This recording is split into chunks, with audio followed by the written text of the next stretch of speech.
back, everybody. We are really looking forward to our next session. We have two panelists joining us this morning, Ashleigh Hala and Jeff Godowski. I'm going to do a brief introduction for both of our panelists and then turn it over to them to share about the projects that they're working on related to restorative practices and building community across difference. After they share a little bit about their projects, then I have some questions that I'd like to ask on behalf of all of the attendees.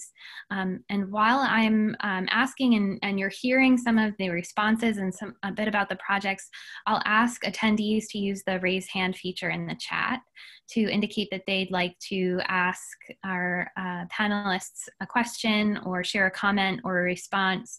And then as we pause throughout the panel session, I will call on folks to share their responses or reactions or questions or comments.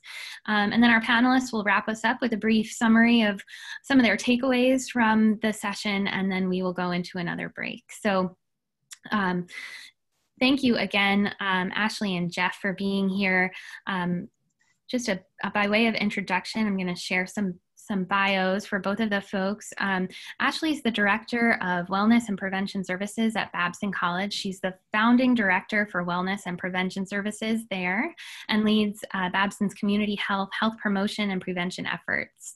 Ashleigh served as the founding director of Sexual Assault Prevention and Response Services at Babson College and as the Title IX coordinator and associate director for Residence Life at Wheelock College.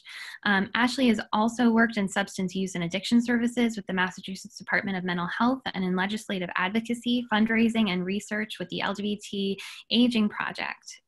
Ashleigh holds both a Master of Social Work from Boston University and a Bachelor of Social Work from Wheelock College.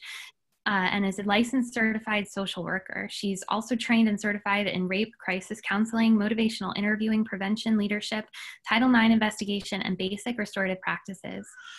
Ashleigh's an engaged member of NASPA and several other professional organizations. One that I'd like to draw your attention to is the International Institute for Restorative Practices collaborative for folks using restorative practices in higher education, through which Ashleigh's presented at several national conferences on the use of restorative practices as it relates to wellness and health promotion. So thank you so much, Ashleigh, for being here. And our second panelist, Jeff Godowski, is the Assistant Dean at Cornell University, overseeing the educational mission of Flora Rose House by supervising professional, graduate, and undergraduate staff and the administration of the Rose Scholars Program. Jeff has served in various roles in residence life and student affairs throughout their professional career, specifically in the advancement of living learning community programs, residential curricula, and restorative practices. Jeff has also served in various leadership roles within the Association of College and University Housing Officers International, the Academic Initiatives Conference Committee, and is a member of the National Learning Community Collaborative and the Restorative Practices in Higher Education Learning Collaborative, along with Ashleigh and several others at this meeting today. You'll hear about Jeff's passion for exploring issues of social justice in connection to critical pedagogy, restorative practices, and intergroup dialogue, critical theory, and student development throughout their explanation of their projects today, and some of the other important information that Jeff will share. So really looking forward to hearing from you, Jeff, on that. So with that, I'm going to turn it over to Ashleigh and ask Ashleigh to share for about 5 minutes about some of the projects that she's working on related to restorative practices at Babson. Awesome. Thank you, Lauren. I really appreciate the introduction. Hi, everybody. My name is Ashleigh Hala. I'm really excited to be here today. As Lauren mentioned, I serve as the Director of Wellness and Prevention Services at Babson College in Wellesley, Massachusetts. My role is primarily focused on health promotion and prevention at Babson, and my use of restorative practices is the same, preventative and proactive. While I've implemented many restorative practice initiatives in a variety of ways, one signature project was a text-based SMS course titled Social Connection While Social Distancing. Essentially, students received one text per day for 20 days. This course was launched shortly after students left campus mid-semester due to COVID-19. These texts explored many critical concepts, including social connectedness, sense of community, and belonging. The course was written restoratively, each text including positive affect and the fundamentals of with. Additionally, the course also explicitly introduced restorative principles to students, positioning restorative as a strategy to help build, maintain, strengthen, and restore relationships during this global pandemic, which many of our students experienced as a true social crisis. This course was incredibly successful, and we've now launched several sub-courses, including Social Connection for Student Leaders and Social Connection for first-year students.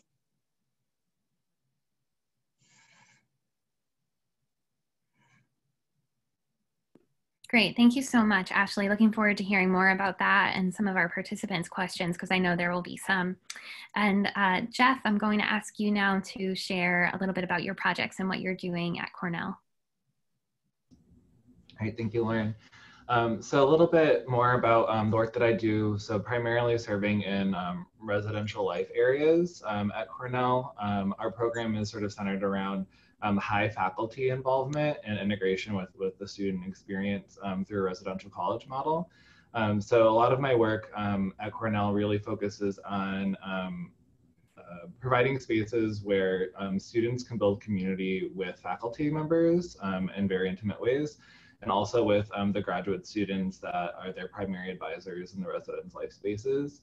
And adjacent to that, I also work with some of the other residence life units to provide training and development opportunities for some programs with our cooperative living spaces. Those are self-governed student spaces where students manage everything from overseeing any facilities issues to programming to cooking, kind of everything that comes with like a self-governing unit, and really working with those spaces to think of how they're as the primary leaders of their own communities, how they're leading with their fellow community members in those spaces. And then with my more direct work in Flora Rose House and advising graduate students from a variety of disciplines in STEM fields, humanities, professional studies, kind of across the board, and how they can interact with residents in restorative ways, building community proactively, particularly during the time of the pandemic right now, and how they can use circle practices in advance of ever really meeting even some of their students in person, till they can build community, learn more about each other, and create restorative and respectful environments when so much is kind of hanging on the line right now in building that community. And some of my previous practices involve how to integrate the intergroup dialogue practices with restorative practices. And so kind of thinking of ways and means that students can learn to dialogue with each other and then take it through the next step in adding additional restorative practices and repairing harm once that's caused. So both on a proactive and responsive side in those two different frameworks, and how we can integrate those together in order to provide meaningful opportunities where students can interact across difference and learn more about each other through dialogue.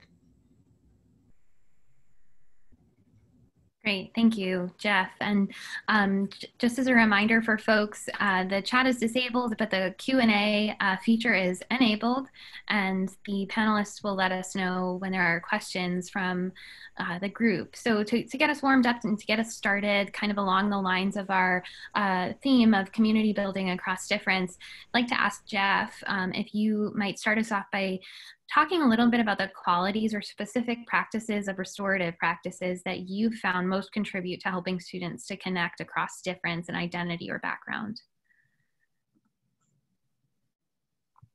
So what I've found most effective in this area is thinking about what the importance of self-reflection in engaging across difference. And really thinking of in two areas of restorative practices, the idea of where shame and vulnerability influence our practice, and thinking about responding to shame in different ways, in ways that kind of highlight how we respond to some of our own identities, both privileged identities and marginalized identities, and ways that we experience shame in either of those. And doing some deep reflection in that space, and allowing when students come together, when staff come together, to find out ways to learn more about themselves and how the other person experiences that, and then think through how can I support the other person when they might be experiencing those moments. So I find thinking about really the idea of the compass of shame, vulnerability, as some primary ways to engage that self-reflective piece of working through identity, and issues that we've had in our own lives of discovering ourselves and on our journey of social justice. And then I think the other piece in that is in allowing folks to appreciate the intrinsic value of other folks. So in thinking of the idea of separating a deed from a doer, but how does that move away just from action, but in thoughts or intentions that come up in dialogue around social identities, of ways to understand the impact that we have on each other, but also the impact that might have on ourselves in that moment, and being able to name that in dialogue with each other. I think the combination of those two have been some of the frameworks that seem to come up the most in having some of those dialogue spaces and using restorative practices. Great, thanks, Jeff. Yeah, I think that comment you made about shame really resonates. Teaching skills for acknowledging and talking about shame, recognizing it in ourselves, and then and helping others to recognize it and respond to it in restorative ways is so helpful. And Ashleigh, I see you nodding your head. How did that, can you talk a little bit about how this looked for you in the virtual setting, in the class that you shared with us? Yeah, I think for me, the sort of the space of focus would be cultural humility, right? Restorative practices are really rooted in cultural humility, meaning that by design, there's really emphasis on lifelong process over output. Restorative practices can facilitate environments and conditions that support the work of cultural humility, specifically the ability to maintain that interpersonal stance that is other-oriented in relation to aspects of cultural identity that are most important to that other person. Restorative practices can also create this like beautiful common underpinning approach to addressing multiple health and well-being issues from what we call the strengths perspective. And this is done by putting the strengths and resources of people, communities, and environments rather than their problems and pathologies at the center of relationship building, helping, and healing. And so when we think about the text course, it was rooted not only in restorative practice, but also in looking at cultural humility and encouraging people through the text messages to connect with someone other and to be other-oriented, and also to look at our students' strengths as assets to make sure that they can use their own internal resources to grow and maintain those personal relationships. Great, thank you. Ashleigh, we got a follow-up question about your course. Folks are interested in knowing about the text prompts. How specifically were texts used, and how did you disseminate prompts? Yeah, absolutely. So we sort of designed the course with a couple of different themes, if you will. Restorative being one, and we kind of worked our way up to restorative. I actually like to think of the text course almost like what it's like to jump onto a treadmill, right? Like we had a warm up, we had sort of the intensive, and then we had the cool down. And the restorative was sort of in that intensive part of learning in this course. We started out with thinking about the intrapersonal for students. So asking them to reflect. We actually taught them how to reflect in the course, asking them to think about their own personal inner thoughts, feelings, and behaviors as far as what they were thinking and feeling during this social crisis. Then we moved to interpersonal prompts. So asking our students, you know, hey, here's a little bit of psychoeducation on loneliness. why don't you reach out to one person at Babson today? Why don't you do it right now? And then write us back and tell us how it went, as a great example. Then we looked more at the community. So we talked about, what clubs and organizations are you involved in at Babson? And using 1 to 3 words, what do they mean to you? And then how can we replicate that experience that you have in these clubs and organizations in the virtual learning space? And then we really got to the restorative framework as a way to, again, foster and facilitate the growth of these relationships in the virtual environment, closing with a last section on the college's overall resiliency and looking at not only our personal efficacy, but our collective efficacy together as a community. And so the course offered a lot of different learning opportunities. It prompted our students to do exercises and reflections, and then to write us back to tell us how it went.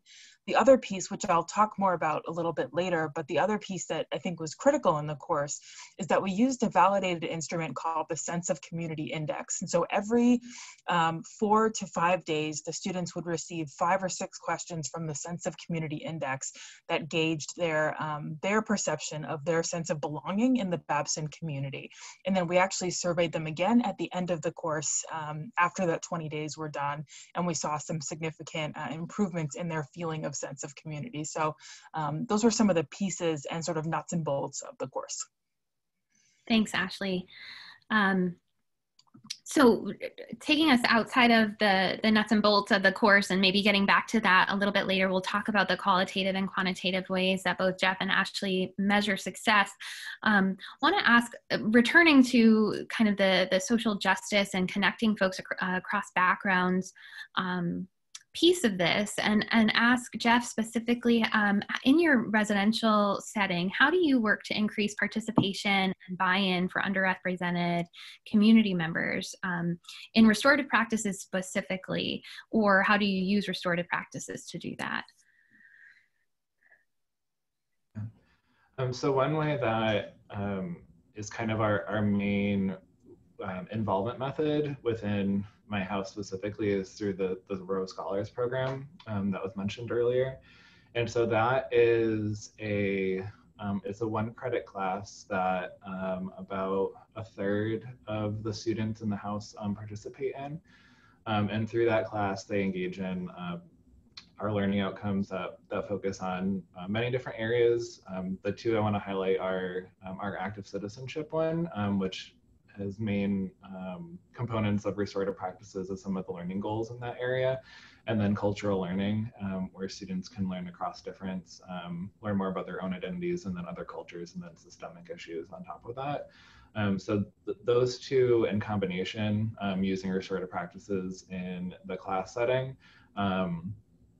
is ways that particularly our graduate students who administer the events that are associated with that class can implement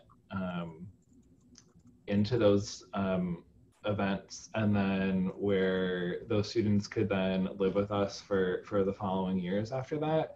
And we do find that a high percentage of the students involved in the class come from a variety of identities, particularly from different cultural backgrounds and international student communities.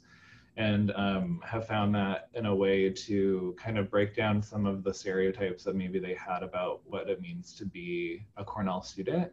I think that tends to be some of our,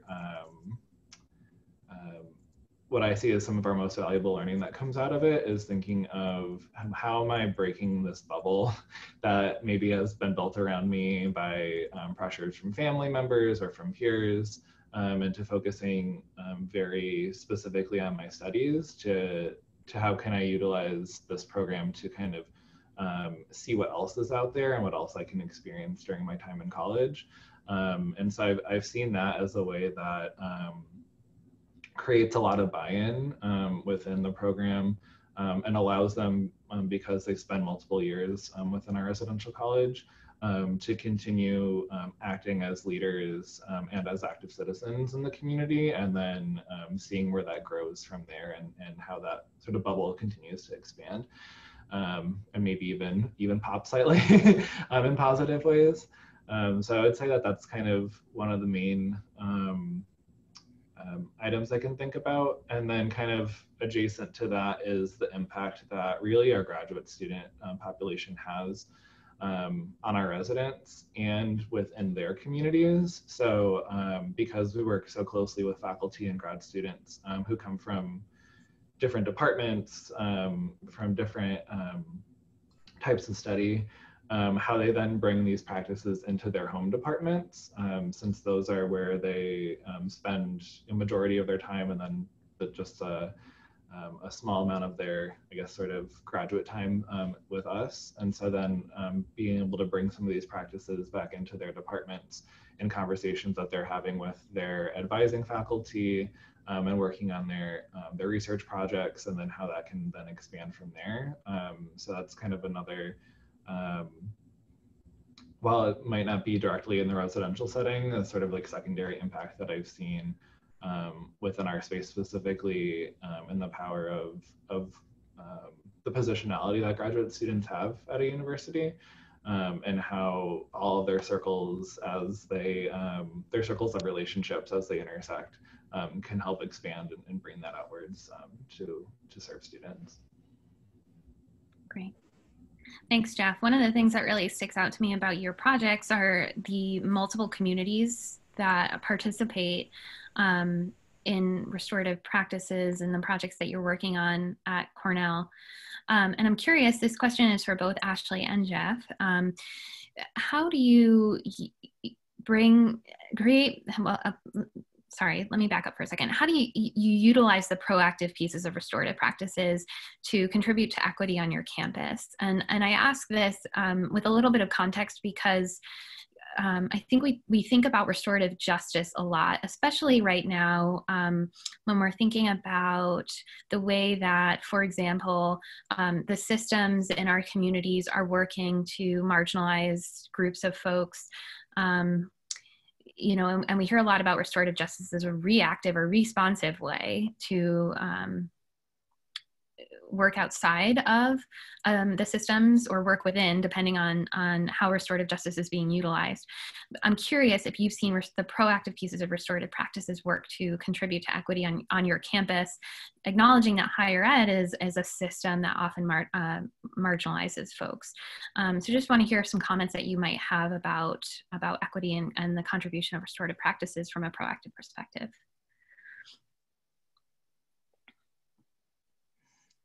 I'm happy to jump in first. I think, you know, speaking of systems, Lauren, I think that's a great place to start, sort of in the macro space. And I want to touch on the use of integrated frameworks here. Specifically, I think I want to address trauma-informed frameworks and anti-oppression frameworks.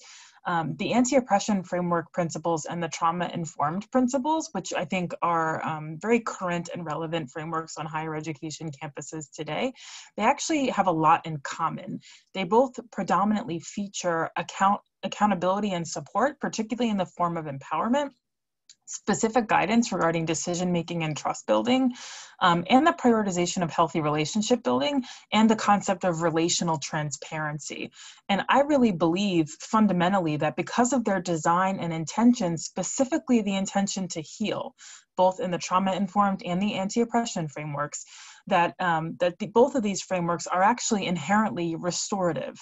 And I think that triangulating these three frameworks promotes equity and inclusion at that systemic or macro level. And so one piece of work that I've been doing quite a bit at Babson is ensuring folks that restorative is not just another framework to add, it's actually totally integrated in the good work that we're already doing at that systemic level. Following up on what Ashleigh just shared of integrated frameworks, I think that's been a major component to success in being proactive about building inclusive communities here as well, and really giving a lot of all the credit to our intergroup dialogue program here at Cornell, that really kind of starts the is I think the catalyst for change in creating ways for students to learn how to talk to other people. I think that's something that maybe a lot of us take for granted, but in the way that they've been able to integrate into or orientation programs, and to continue dialogue events and classes for both students and then faculty and staff. Really kind of setting the groundwork for how to be restorative on campus. I think where I've sort of tried to add on to that is thinking of how restorative sort of adds the next step past the dialogue into where things are, if they do cause harm, or continuing sort of traditions in the community, either in that positive or negative direction of how restorative can help continue and sustain and rebuild once the dialogue maybe ends. So in ways that I've continued that conversation with campus partners is thinking of how integrating these two frameworks together is a way of, I see it as taking two classes for the same major, but at the end of the day, you kind of receive the same degree of how to communicate across difference. So I think that's been really helpful in, I think, starting to think of proactive restorative practices at Cornell, and building off of frameworks and groundwork that our IDP program has really solidly established over the last couple of years. And then how can we take that to the next step in sustaining or rebuilding communities when harm is caused. Great, thank you so much. I think that, this is such an important discussion, specifically the idea that restorative practices is integrating the work that we're doing, or is already integrated into the work that we're doing, and holding us maybe accountable for working to dismantle some of the systems that are marginalizing communities within higher ed. We did receive a question that I'm wondering if one or both of you can respond to about utilizing these practices when there isn't an obvious group of people who share some kind of similar experience. And that might be something that you want to touch on in terms of finding the similar experience to connect people together. But the question is specifically, how do we establish community building restorative practices outside of the campus setting? Where do we start when there isn't an obvious group of people in the same place, like a college, going through similar experiences? And I also want to kind of say here, I think a lot of us are coming at this from a higher ed as a public good perspective, and we have a responsibility to ensure that our community within the higher ed realm, students, staff, faculty, are connected to the community outside of the higher ed in terms of the campus itself, right? And how are we connecting those folks together? So I want to ask you to comment on that question, but also if you have any thoughts on the idea of higher ed as a public good and how we're connecting the community within the campus to the community outside of the campus. Yeah, I can sort of offer a couple of thoughts here on both of those, I think, prompts. The first is that, I think that often when we look at restorative practices, we jump to, how can we get a group of people in the room together? How can we, run this circle or that circle or whatever. And I think that sometimes we miss the really hard work of restorative, which is becoming restorative with yourself. And so, I wonder what initiatives you can do in your communities that really focus on how to help an individual person become restorative intrapersonally. Therefore, you're not sort of limited by finding these other communities, but rather you're asking the person to re-examine their relationship with themselves. And why this is critical is because once you are restorative with yourself, think about the power that has when you are building relationships with others or building communities with others. And so I might look at your programmatic options and think about how can you influence somebody's intrapersonal experience. The other piece that I'll throw out there is I do think that there are a lot of ways, particularly in my world of health and well-being, and I imagine that this exists in other spheres as well, there are a lot of ways in which we must engage with the outside community. A really great example might be a drug and alcohol coalition on a campus, looking at bringing together the prevention folks, your public safety department, your local police department, bar and restaurant owners, local licensing boards, et cetera, and sort of bringing groups of people together. And my suggestion would be, how can you look at coalition building from a restorative perspective? And so how can you build these inter-community coalitions that benefit your students in a restorative way? I would just kind of add and echo what Ashleigh shared about becoming restorative within yourself, and how that continues to build empathy, both empathy for yourself and shared with others. I think finding ways to share empathy, particularly now, and maybe this is one of those ways that the pandemic has expanded our work even further, in being able to engage virtually with others, but also to, I think sometimes within the community right now, because public health is like our primary focus, thinking of the ways that both community members and students could build empathy with each other, and seeing ways, I think, kind of across higher ed right now, where I think there's a question of whether institutions are being empathetic to their students and whether students are being empathetic to each other in their institution, and then how that how those circles expand further within communities. I think specifically in small college towns where that community is so reliant on the success of the university specifically right now. And so this word empathy, I think, really kind of continues to be centered around that. And I don't really think I'm saying a way to do that, but I think kind of finding how to focus on being empathetic to yourself, and then how to expand that to your relationships with others in a restorative way, right now kind of seems at the forefront for me. Yeah, thank you so much.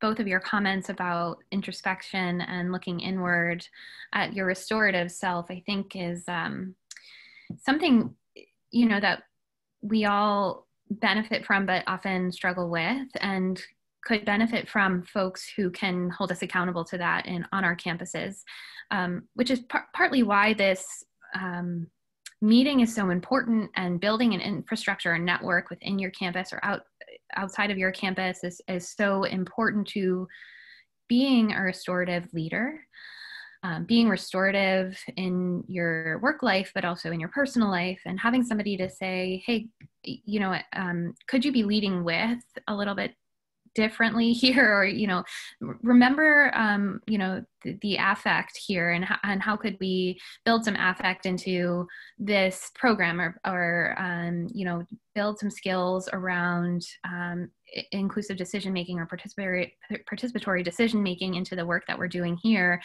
which might take a program or an event or an intervention that we're already working on and make it a little bit more restorative. And so taking us in that direction, I'm curious if you can talk a little bit about any advice that you have for working with, and I'm thinking of the with box here, right? So using the social discipline window, working with students to build that network on your campuses, or build a restorative culture into your department. Ashleigh, I see you're not muted, so I'm going to start with you if you don't mind, and then we'll go to Jeff. Sure. Yeah, I mean, I think my answer to this is simple and straightforward, and that is that I like to really ensure that my students and my colleagues are seeing and experiencing restorative practices in multiple places and spaces. I think the more that we expand the way in which we use restorative, the more comfortable our communities are going to become, and the more likely our communities are going to adopt these principles at their core within their culture, as opposed to this is just something that we do. In particular, I think it's critical that they see restorative used in more than just responsive and judicial settings. The more that students experience restorative proactively, again, the more comfortable they'll be with the process and more apt to use the process and and dare I say, trust the process across the continuum.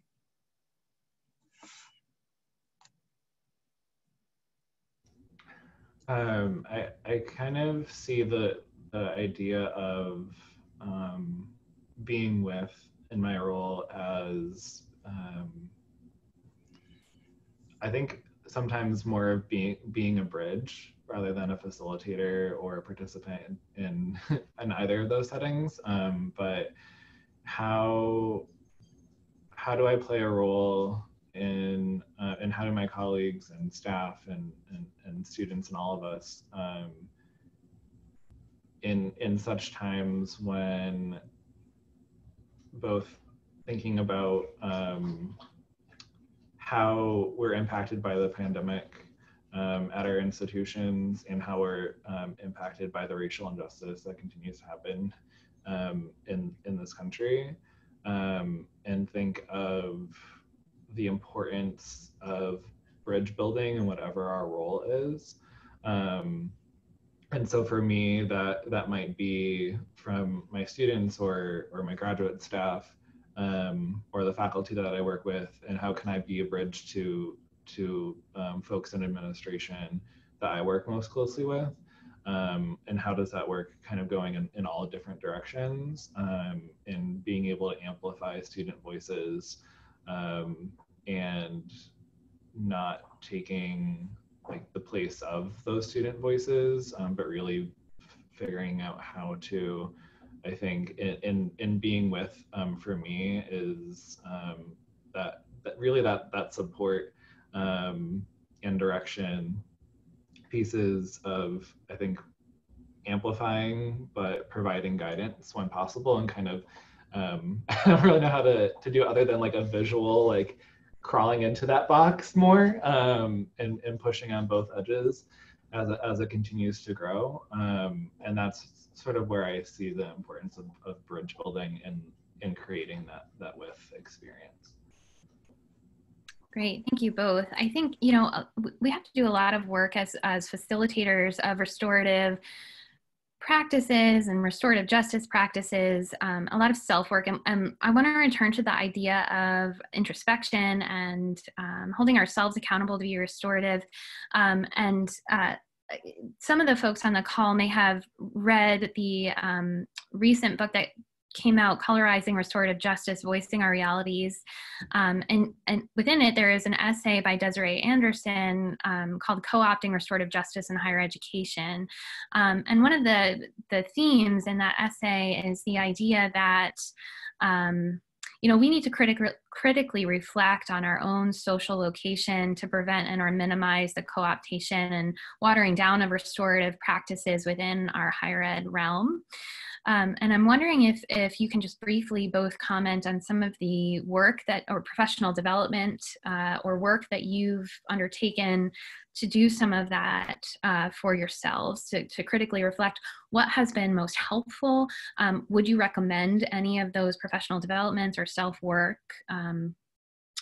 strategies to our attendees today?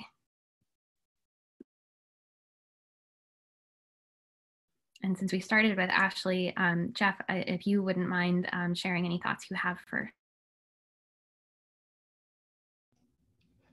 Yeah, that's a great question. And thinking of the importance of self-work, for me, I don't really know if I can name, different practices or institutes or programs, but for me, I think it's really finding those people within your circle of care that are willing to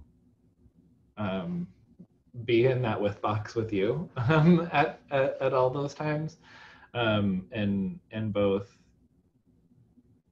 challenging and supporting as you're kind of uncovering some of these thoughts or feelings that you have, and I can think of opportunities for self-reflection that have been aided by those who can who can name things in me. I'm a very like conversational processor.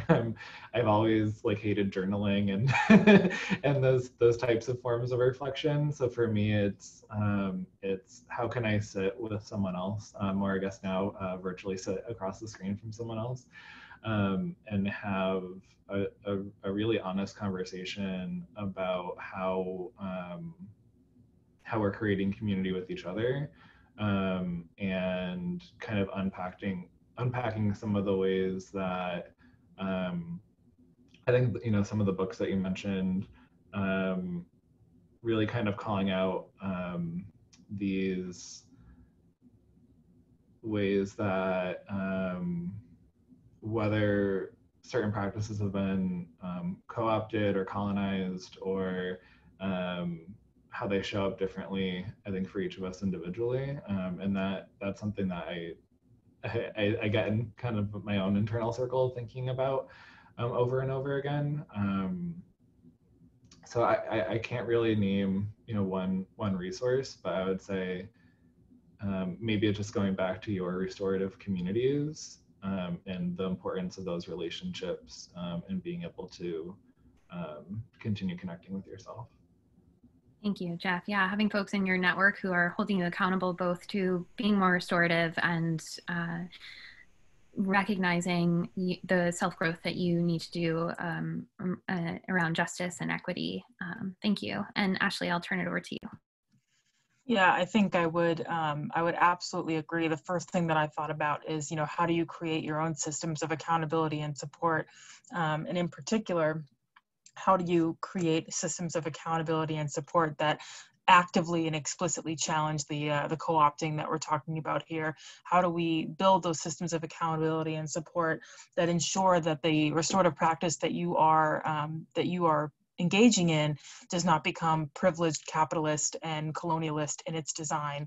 And I think that it's easy to slip into those spaces. And so again, how do you create those systems within your own relationships that challenge that? The only other piece that I would throw out there is that when you start to engage in restorative practices and you begin drifting away from the roots of RP, which were rooted in indigenous practices, when you start to sort of drift away from that, to check yourself and to drift back, and to remember the roots of where these practices came from in the first place.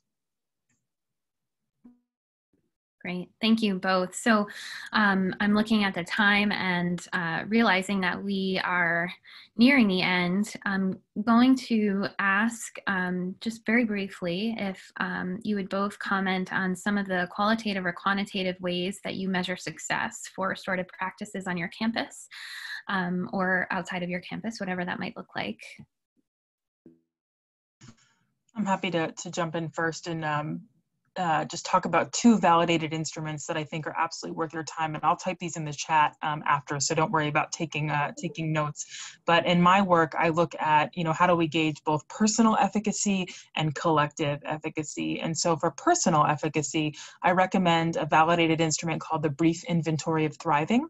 It's a very short instrument that looks at the individual's ability to thrive. And for collective efficacy, like I said, I recommend the Sense of Community Index. And it's actually the Sense of Community Index 2, or the SCI 2. And it's a wonderful personal perspective tool that gauges how people feel as though they belong in a specific community. And those are great instruments. And again, I'll throw those in the chat. And for me, and some of the projects that I mentioned earlier, a lot of the assessment that we do is primarily qualitative.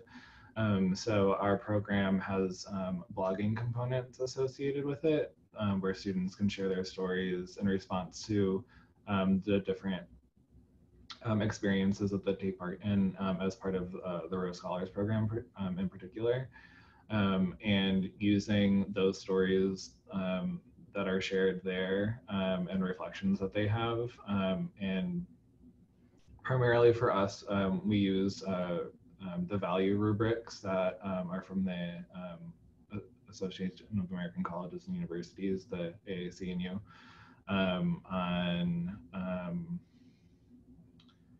I think both their interpersonal communication, and I forget some of the other spaces as they've been adapted since then, but going back to those value rubrics to assess some of the sense of belonging, but also the engaging with inclusion and diversity spaces are some of the ways we try to assess those reflections. Great.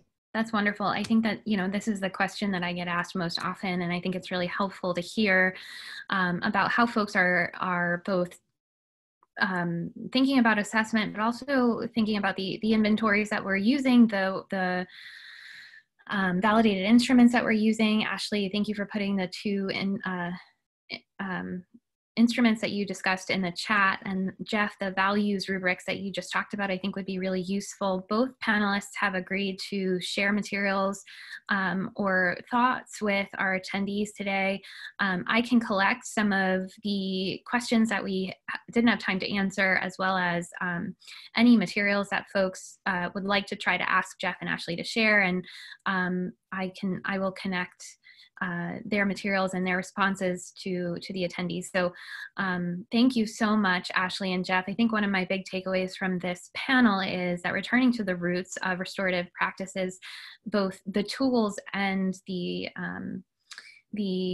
remembering the history of these practices and where they come from, the indigenous roots of the work that we're doing, is really, really important to looking forward and moving this work forward, both in the higher ed realm as well as the community setting.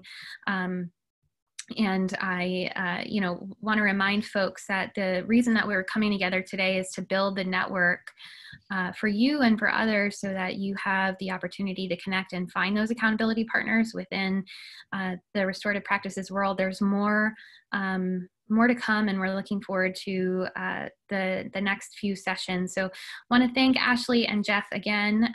Thank you so much. And Brian, I'm going to turn it over to you to direct us on our next steps.